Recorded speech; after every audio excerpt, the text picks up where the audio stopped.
गेल्या वर्षी हा निधी पूर्णपणे करण्यामध्ये खर्च करण्यात आपण यशस्वी झालो।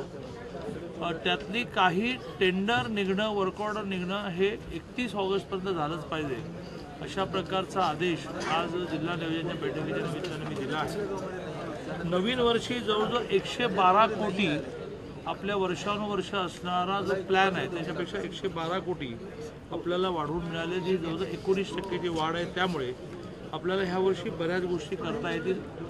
आज नवीन वर्षीचं जे बजेट आहे, कुठल्या हेडखाली कुठल्या शीर्षकाखाली किती खर्च करायचे याची मान्यता आपण घेतली आणि उद्यापासून नियोजनच्या सदस्यांना म्हणजे दोन प्रकार असतात। एक यंत्रणेने समजा ऊर्जा असेल, वीज खातं त्यांनी काही प्रस्ताव आणायचे असतात, पोलीस डिपार्टमेंट असेल त्यांनी काही प्रस्ताव आणायचे असतात आणि त्या भागातल्या लोकप्रतिनिधींनी काही प्रस्ताव आणायचे असतील, ते उद्यापासून सुरू होतील।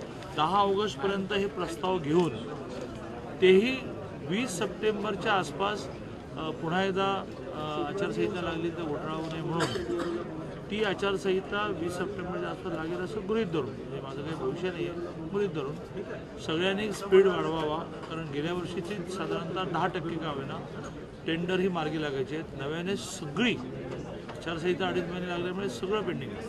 त्यामुळे हा सगळा निधी हेडवाईज आपण सँक्शन करून घेतला। मी पुन्हा वाचत नाही कारण तुम्हाला मी प्रेस नोट दिलेली आहे। उदाहरणार्थ कृषी संलग्न सेवा क्षेत्र 51 कोटी, व्यायामशाळा क्रीडांगण 7 कोटी वगैरे वगैरे वगैरे असे म्हणजे टोटल होणार।